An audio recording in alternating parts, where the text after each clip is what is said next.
Adam. Bo. We talk a lot about bears, but they're usually the Russian bears and, like Cozy Bear. Travis, what are the other bears? Well, there's Fancy Bear. Mm-hmm. I think there's another one called Crazy Bear even. And these are all hacking groups that are, if not sanctioned, are at least operating within Russia. So Cozy Bear has a cozy relationship with Putin. Something like that, yeah. Well, I think I'm about to have a very cozy relationship with an actual bear. A black bear? A brown bear? Well, it is a black bear. I was hoping you would think it was a grizzly bear, something really impressive, but it was actually super impressive. I was making coffee, I looked out the window, and I kid you not, it was 10 feet, maybe even 5 feet from my window, just sitting there breathing through its mouth and looking like he owned my house. So was the bear looking lovingly into your window, contemplating the possibility of dinner in the not too distant future? No, he looked sort of like that, like this place is annoying me for its lack of food. I am going to keep walking. But he walked around the house and then down the hill and went down 100-foot. There's a big ravine behind my house, and he walked down it like it was nothing. And then when he got to the bottom of it, he stood up and stretched against a tree, which is when I realized he was actually ginormous. It was like Andre the Giant down there. He was huge. It's important to realize that when Revenant 2 comes out, it won't be starring Leonardo DiCaprio. It'll be starring Beau Friedlander. And then what was really weird was online. I thought I'm going to put this online because everyone's going to want to see the bear. Bears are cool.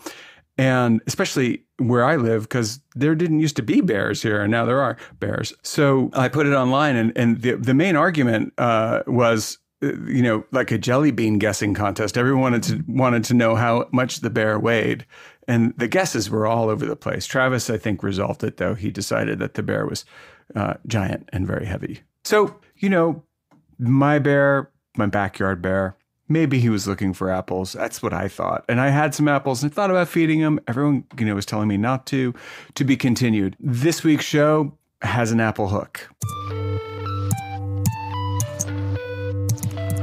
Hi there. I'm Adam Levin, cyber bear and cyber philosopher. And I'm Beau Friedlander, cyber mensch, cyber curious. And I'm Travis Taylor, cyber defender and just all things cyber. And this is What the Hack, a shame-free zone where people can tell us exactly what happened, why they did what they did or why they didn't do what they did, and maybe reflect upon how to do it better the next time. So hi, James. Adam here. Hey, Adam. We also have Beau Friedlander, Howdy. Travis Taylor. Hello. Hey. We're delighted to have you on the show. Great to be here. Thank you. So what do you do? I am an engineer for a paper company, manufacturing paper for International Paper. And what part of the world are you in? I'm in the Southeast in Savannah, Georgia. So as an engineer for the company, what exactly do you do for them?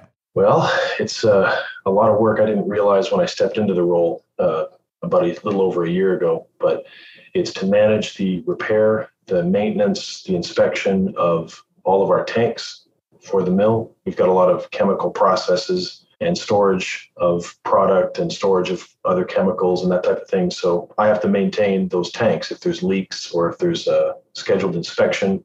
For an internal inspection, we do external inspections, we do thickness readings of the tanks. So I manage all of that and budget for annual outages, because annual outages are mostly when we do our work. So I have to get all that ready. And it takes a good while with, about 700 tanks. It's quite a bit. What do you do to unwind, given the immense amount of stress all of those tanks and the oversight of those tanks provides you on a daily basis?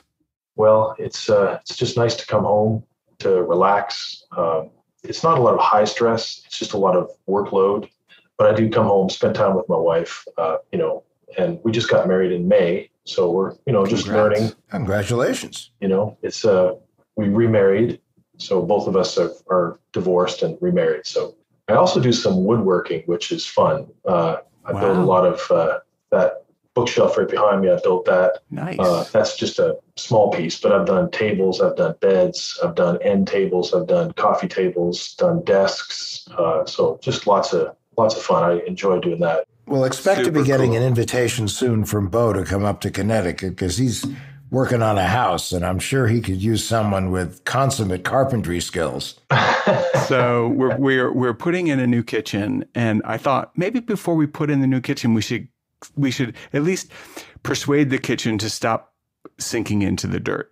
So we put in a better footing, and we're making the kitchen level. And then once that happens, anyway, the carpentry involved has been fascinating, and it's really beautiful to see a well-done carpentry job. Yes. And of course, myself building a project, I know where every flaw is. Somebody that walks into the room would look at it and say, man, that's gorgeous.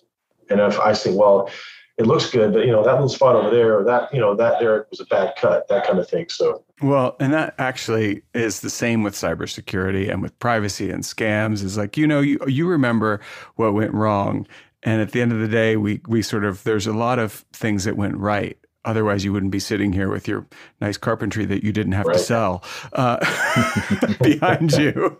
So, but my sense as an engineer, you are somebody who does pay attention to all things cyber as well, right?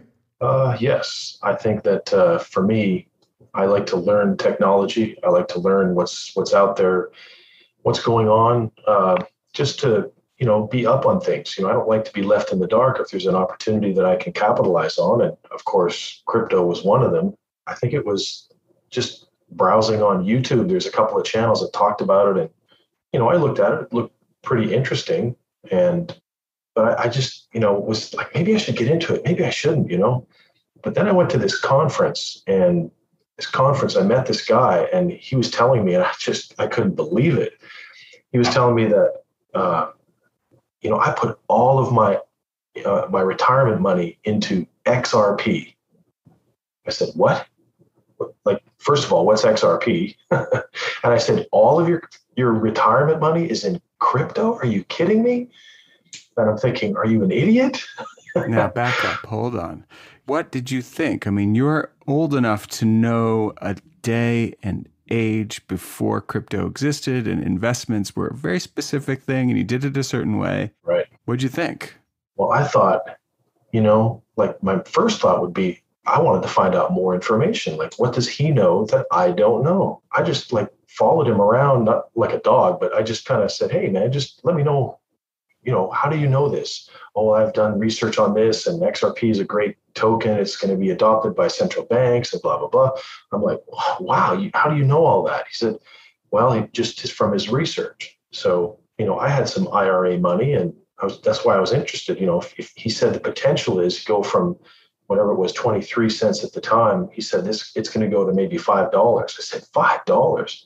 Holy mackerel. So to me, that's just, fascinating. So again, what did he know that I didn't? So I just sat there and, followed him for a while, just trying to learn as much as I could. I even texted him a little bit after, and I bought some crypto after, just from cash. I didn't have my IRA in it. I just said, no, not right now. I'm going to see what's going on. So I did some research after the conference. Now I'm like, what's going on with this money or crypto? What do I do with it now?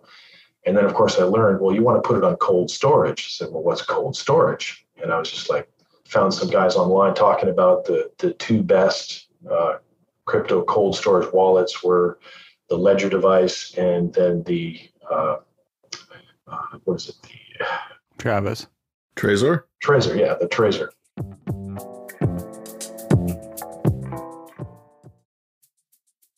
This podcast is sponsored by BetterHelp.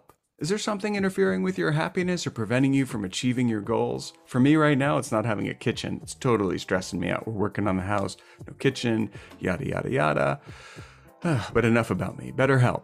BetterHelp will assess your needs and match you with your own licensed professional therapist, and you can start communicating in under 48 hours. It's not a crisis line. It's not self-help. It's professional therapy done securely online.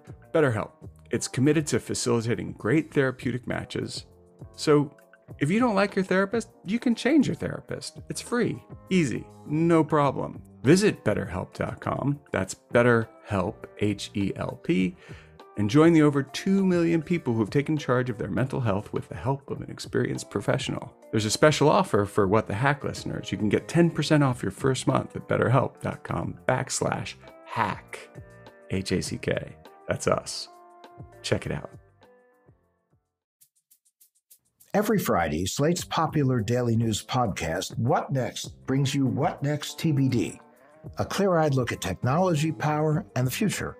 From fake news to fake meat, algorithms to augmented reality, host Lizzie O'Leary is your guide to the rapid technological changes reshaping our world. Those changes aren't always visible, and they aren't always what they appear to be. And that's where TBD comes in. Lizzie and her guests help listeners parse out what matters, what doesn't, and what's next. Subscribe to What Next TBD in your favorite podcast app.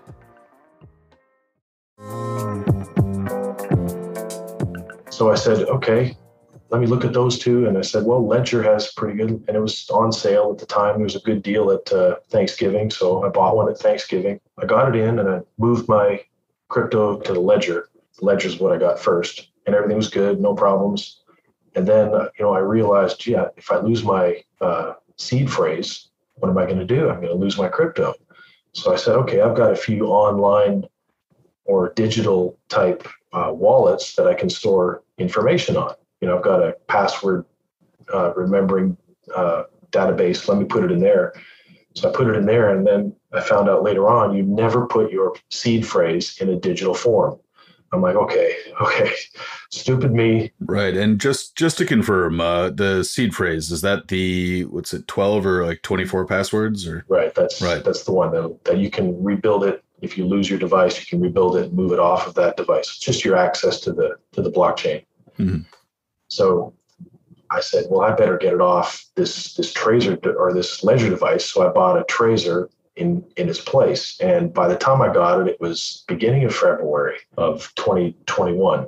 And that was right when we had our annual outage start at the mill. And of course, we're working 12-hour shifts, sometimes 14 hours. And I really wanted to get this device in because I didn't want somebody compromising it. Mm-hmm. And I said, okay, it finally came in. So, okay, great. So I took it and I moved it from my Ledger to my Tracer, and everything was good. I'm like, okay, awesome. And then I said, well, gee, if I did that, because when I had the Ledger device, it has an app for the iPhone because you can connect to Bluetooth from your phone to your Ledger device through Bluetooth. I'm thinking, okay, well, all the devices have it, don't they? I just assumed they did. So I went to the Apple App Store and I said, okay, where's the Tracer device app? Sure enough, there it was. So I downloaded the app, and then I had the splash screen come up and looked pretty cool. It said, okay, enter your password. I think it was password or passcode or something. I don't remember exactly the term. And I said, well, okay, I'll put the seed phrase in here. So I typed in my seed phrase and everything looked good and nothing happened. I thought it was going to, reboot or restart the app and then it would get access to my coins from my device on my iPhone. Well, sure enough, nothing happened. So I put it in again just to make sure. Is something supposed to happen? It didn't say. Of course, I didn't know. Then I said, well, okay, it's getting late. I got to go to bed. So about 10 o'clock, I just shut everything down or shut it off, and I went to bed. And then I think it was the next day, I checked it, or 2 days later, something like that. And I said, well, let me check that app again. And I went on my phone and just nothing. It said, enter your phrase. And I'm like, okay, what's going on? So I said, well, let me go check on my Tracer device. So I brought my Tracer out and I connected it. And I looked back and it said from the time I put it on, about 10 o'clock that night, or when I shut everything down, about 2 or 3 in the morning is when there was a transfer out of my Tracer wallet to another right address. I'm like, oh man, what just happened? And I'm thinking, did I do something wrong? Was it like maybe there's a time zone difference? I'm thinking because some time zones are universal time code and some are Eastern, like I'm in Eastern. So I thought it was just the time, but did I send it somewhere? I'm thinking to myself, did I send it? Where did I send it if I sent it? And I looked and I said, I don't remember doing that. So I just was like wondering, and I thought it was something that I did, of course. I sent it somewhere. So I went and I thought there's someplace else on my Tracer. I think there's a hidden wallet or hidden part of your Tracer. So I kind of looked into it a little bit more, and I just realized, I think it was probably 3 weeks later, once the whole outage ended, that it was gone. Ouch. But this is how I realized it. I actually went to the Tracer forum on Reddit, and I typed in, I just typed this, what happened, man? I typed my seed phrase into the app and it's gone. And the guy says, there is no Tracer app. I said, what? That's when I realized instantly my heart sank. I just said, oh, really? Oh, man. I was like, not really mad. I was more upset at myself for what I did. Because when I look back, I said, okay, well, probably the Tracer didn't have Bluetooth connection. So, because I remembered you had to plug it in and then the power came on. So I'm like, yeah, there's no power button on the device. So maybe there is no Bluetooth. So what's the app then? And then I'm thinking, so I went back to the Apple App Store and I searched for Tracer again, and it's not there anymore. Oh boy. And I still had it on my phone, Right. but it wasn't in the search engine anymore. I'm like, what's going on? So that's when it hit me like a ton of bricks. There is no Tracer app. Or there was, rather, and then I got taken offline because it wasn't. No. Yeah. It was somebody else's build of so-called Tracer app. Right. And I'm sorry, one quick thing here is what date did you download the app? I think it was early February. Right. The just for a little bit of background here, the Tracer app that was on the Apple App Store was on there from January 22nd to February 3rd. So they took it down on February 3rd. So wait, that's, when did you download it? Well, like I said, I don't recall the exact date. I mean, I think I can look at my. But towards the end of that run, right. Right. It was close. It was in early February. Yeah. Yeah. Not to rub salt in the wound, but it sounds like that's pretty close to when they discovered something was up. Yeah. Missed it by that much. Yep. I know. Isn't that crazy? Well, there's apparently been a number of different Tracer apps that show up on the App Store. And of course, after a period of time, certain people get scammed. They just, take it down. We were kind of amazed about this situation. And Travis got in touch with Apple to see if they might say something other than what they'd already said to the media. And sadly, Travis, not so much, yeah? Yeah, they gave me a couple things. They first of all gave me a canned response, which was a direct quote from what they said when the news first broke in early 2021. Which means that they sat around a room and really figured out that response, and that's their story, and they're sticking to it. Right. That's kind of like the oops moment. Right. And so, I mean, part of their language is saying, study after study has shown that the App Store is the most secure app marketplace in the world, and we're constantly at work to maintain that standard and to further strengthen the App Store's protections. Which...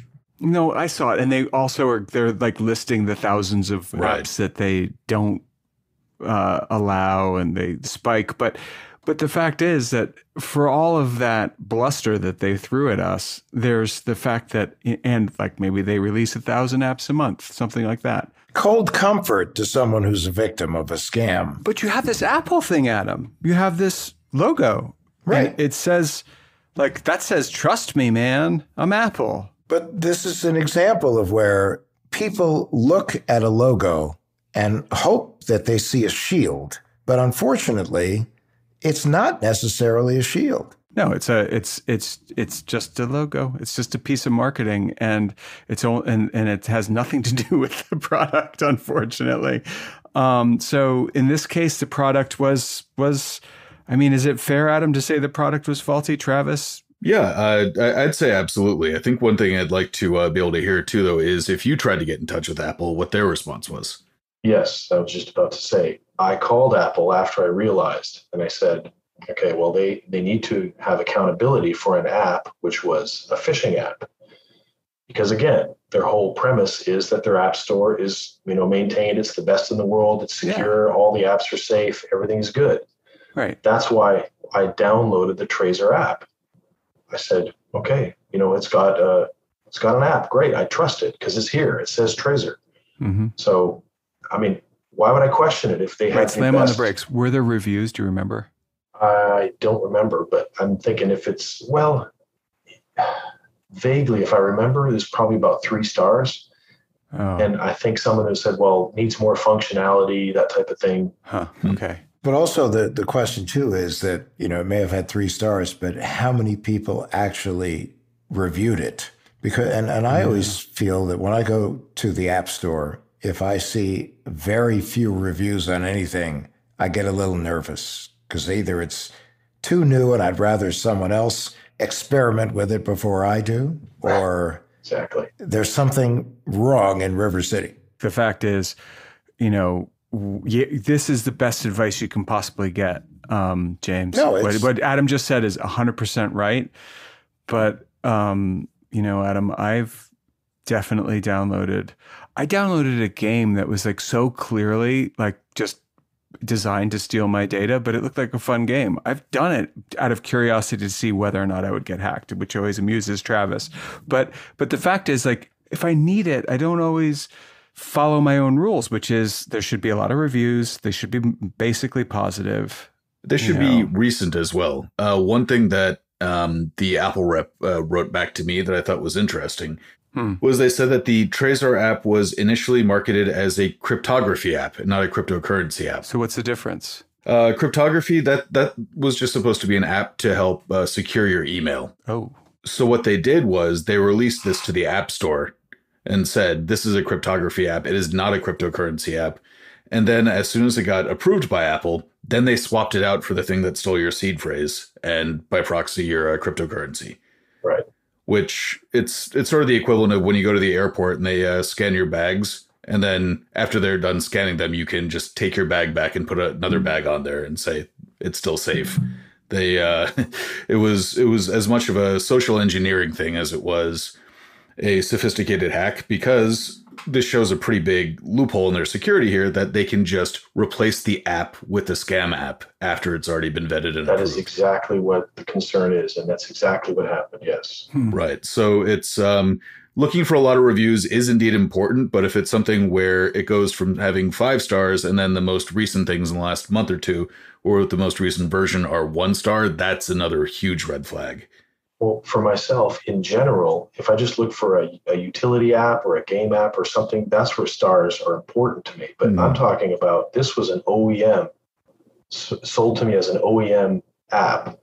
So I'm not going to go and download an app for Trezor that's not a Trezor manufacturer. So this was supposed to be an original equipment manufacturer app. That's correct. That's why I had no questions, because it's a Trezor app for my Trezor device. Why would there be any question, right? Did they market it as OEM? I'm curious, because that means they're going after dudes. They had the logo and everything, the name. No, OEM, specifically that term. Do you remember if they used OEM? I don't believe OEM was on there. No, but I just was curious, because that would mean they were really going after dudes our age.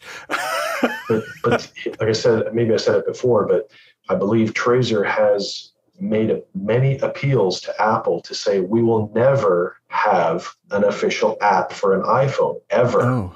They've mentioned this multiple times to Apple, and yet there still seems to be apps that get on the App Store, because there was more than one, too. Now, did you lose money? That you don't have to total the amount of money for anybody, but I mean, so I lost. Yes, it was about $20,000 worth. Oh, whoa, that's. But you think that's a lot of money? I'm in touch with another fellow who had the same. He was a victim of the same app. Yeah. And the same situation almost. He lost almost 18 Bitcoin. Oh. 18 Bitcoin at $45,000 a coin. I'm horrible at math, but that's a lot of money. That's like the biggest tractor I can imagine, because I want to buy one. Anyway. $750,000. How much? $750,000. Ouch. Oh my God. The total here was that 5 people ended up reporting. Not sure if you specifically reported this to the authorities. 5 people reported getting robbed by this app from the iOS version out of 1,000 that downloaded it. And the total losses are supposed to be in the neighborhood of $1.6 million. Did you report it to the police? Like I said, I called Apple and got the standard typical canned response. I filed the FBI cybercrime division. I filed a report there. I've never gotten any replies, but I filed there. There's also a crypto recovery service from the UK, which really didn't do much for me. So they said, we're not going to pursue your case at this time. So it just means we'll never get to it. No, the problem is that unless you have critical mass on something, the FBI doesn't really get involved. Right. No, I'm not expecting. It's just I wanted to make sure I filed it with the proper absolutely. You were totally right to do it, to notify them. And this is tragic. Someone goes, well, it was $20,000. $20,000 is a lot of money. Well, $20,000 back in February. In May, I guess around Mother's Day, it peaked. Probably would have been worth over $30,000. And there's some expecting that that crypto will eventually get up to a lot higher, and it could have been worth $100,000. So there's just a lot of possibilities with that.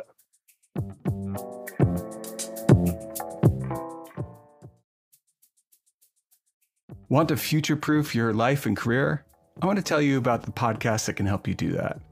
It's called Build for Tomorrow, hosted by Entrepreneur Magazine editor-in-chief Jason Pfeiffer.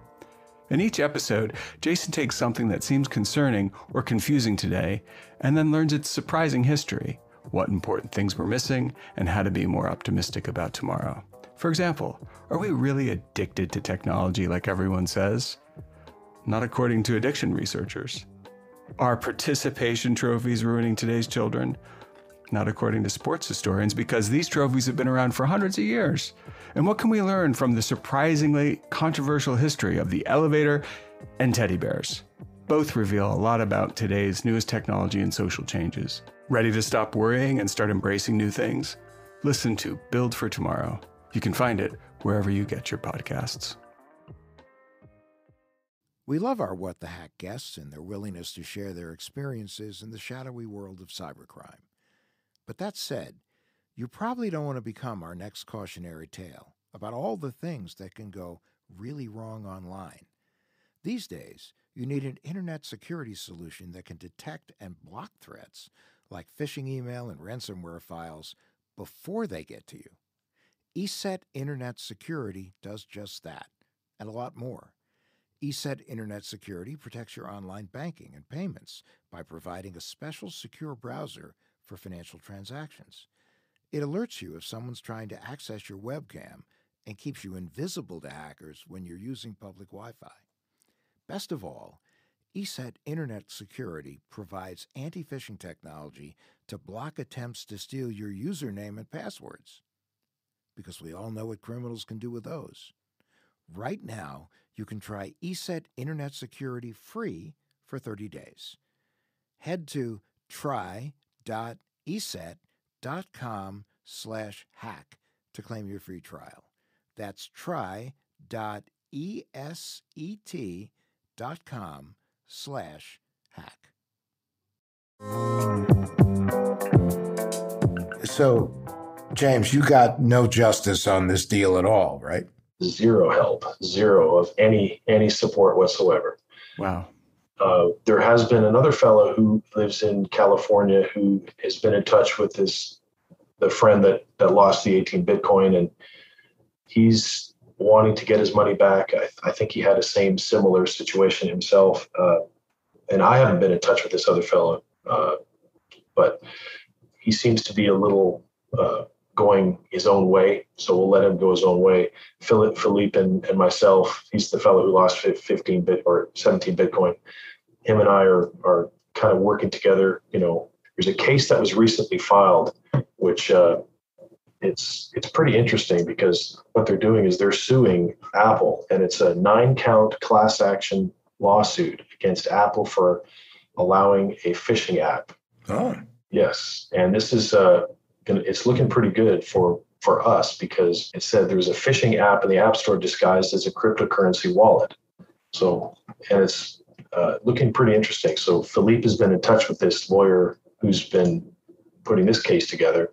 And I think there's some interest that they may pursue it for us as well. So, well, my feeling has always been that people talk about regulators, but the ultimate regulators of the American economic system are class action lawsuit attorneys, because if enough people band together and you can convince a court, you can definitely get some relief. It's just a question of how much and what the settlement would be. But I think you're doing the right thing. being aggressive and staying on it and not just simply, saying, "aw, shucks," and walking away. I mean, money's money, and it's also principle involved.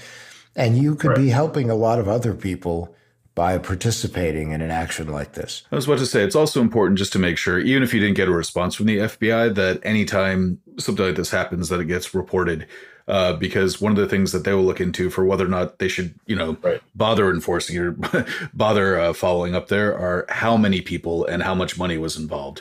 Right. So if people are failing to report that, then that means it's not on their radar. If you have 5, 10, 100 people reporting this, then that actually escalates it as a priority and also escalates their outreach efforts just to make sure that people are being educated about it, that Apple's aware, et cetera.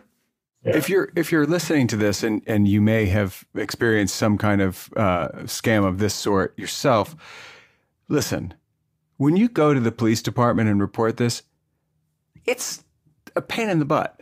But I will tell you, it's worth doing.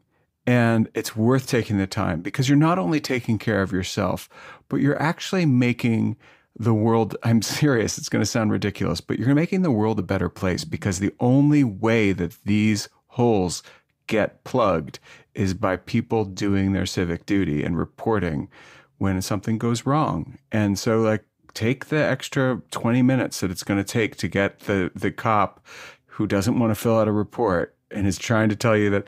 I had one tell me once, James, "Oh, well, we don't do that here." Well, there are a number of police departments where they just don't want to do it. And that's why, many people are beneficiaries now of programs that are available to help them through cyber or identity incidents, because these organizations of professional fraud experts, they can get through to police departments that may not be as willing to take complaints as they should. And that's what you should also look into. You should look into through your company. Do they have a program to help people? Because many employee benefit programs now have identity theft or cyber incident programs to help people through these situations, because companies have realized how important it is not to have distracted employees, as well as it's important for the company to know that if an employee had an incident, because it could directly impact how they operate with the company. That's true. Yeah, our employee assistance program does offer a lot of services. I'll have to look into that. Check into it because you might be surprised that with companies that have programs like this, there are those that are deeply discounted, but there are others that are free as a perk of your relationship with the company. Right. So, check it out. So I have a question for you, James. Are you back in crypto? Oh, yes. That didn't deter me. Excellent. I learned a very hard lesson, a lesson that I will never repeat. Obviously, I know what to do. I know how to do it. I've secured my new passphrases or passcodes or seed phrase. I've secured that by fire, flood. Nothing's going to hurt it. It's not been near a phone. It's not been near a video camera. I've never spoken the words. What are those seed phrases? I'll tell you later. So, yeah. I'm surprised Bo hadn't asked you for your phone number and your social security number yet, but he'll get around to that. I have some boundaries. Come on. So, yeah, that's great news. I mean, that is a victory. That is a victory. You learn the hard way. Onward. Well, and there was Twitter, I should say. There was Reed Albergotti. He's a Washington Post reporter, and he's the one who put the article up on the Washington Post about Philippe and myself. And there was a lot of a Twitter firestorm over it. A lot of negative comments about how you guys are idiots and what do you think? You're dumb. You should never do this. Never put your seed phrase in a computer or in an app or anything, blah, blah, blah. It's easy for them to say until they're caught by some scam themselves, but there was a lot of support for us and for what happened to us. They were, sympathetic in a lot of cases. And I mean, there's really nothing anybody could do at that point, but it was just nice to see that he posted that article, and it was an article written very well, and there was nothing wrong with it whatsoever. So, but there's also another company, you've probably heard of the recent, the oil company that had the Bitcoin scam or Bitcoin. Colonial Pipeline? Yeah, Colonial Oil. Mm-hmm. Well, they used a company called Slow Mist, and I'm not advocating them at all, but I've heard that Philippe has filed with them, and they may be able to also get some of our, they're a very good blockchain analyst company. So apparently they can possibly help too. If they can get, however, what was it, $6 million back for Colonial Oil, they can possibly get some back for us. It's not hard to follow where the money went. You just follow from what account to what account and where it goes. It's not hard to find out where it is right now. So unless they moved it to an exchange, and then the exchange is accountable for a hacking account. Well, we wish you much luck in hoovering that back into your life. History always favors those who are not the meek. And clearly in this situation, you are not going quietly into that good night. And God bless you for that. Absolutely not. No, I will never stop. Well, thank you so much for coming on and sharing your story with us. Again, it's so important that people do this. We want people to tell their story and to feel open and honest about it. And we're going to give you open and honest feedback. And again, we can't thank you enough for having the courage to come on and talk about this. This is important. Thank you. I appreciate it. And again, if somebody can learn from my mistakes and not repeat it, that's what I'm here for. That's what it's all about. Take care, James. Thanks so much. A lot. Thank you. Okay. Thank you, fellas. So James did something that I've done, Adam, which is freaked out that I lost all my money in crypto. Only in my case, it didn't happen. I was able to figure out what had happened. But I think everyone on, I don't know about Travis, but I know you've had experiences where you weren't able to access an account. It's so important to get this right, to get the cyber hygiene around crypto, if you have it, right. Well, the crazy thing is that and Travis worked with me through this, but this is where it was a highly respected site that said, oh, no, we want you to have more security, so we'd like you to use your Google Authenticator, which I did. And for whatever reason, it didn't sync up properly. And I was barred from doing anything at a particular moment where it was the difference between over $4,000 and something and like $2,500. So, and it was a one week. That's all it took. 1 week. Mm-hmm. I know. It's like, let me in. I'm at the door. But, it's great that it didn't let you in, actually, if you think about it. If you think about what the opposite of not letting you in is and letting someone else in, it's just, it's amazing how important it is to get this right. And then if you don't, figure out how to get it right, because it's okay to mess up, but it's not okay to mess up and then continue messing up. You got to learn from your mistakes, brush yourself off and get them. And that was cool that James is back in the game. Oh, I totally agree. And I think it, points out another thing that we talked about earlier in the show, which is that, if you think about it, in the old days, a logo on a shield would either make people feel comfortable that the shield was standing in front of them or scare people half to death that someone holding the shield was coming at them with a sword. And, there are many companies where the shield is really the shield, but there's no absolutes to cybersecurity other than you will have a cyber incident sometime in your life. Yeah. And it's just important to know what the threats are and know how best to protect yourself. What the Hack is a Loudtree Media production in partnership with Large Media. That's LARJ Media. You can find What the Hack wherever you get your podcasts. Be sure to follow us on social media and find additional information at adamlevin.com.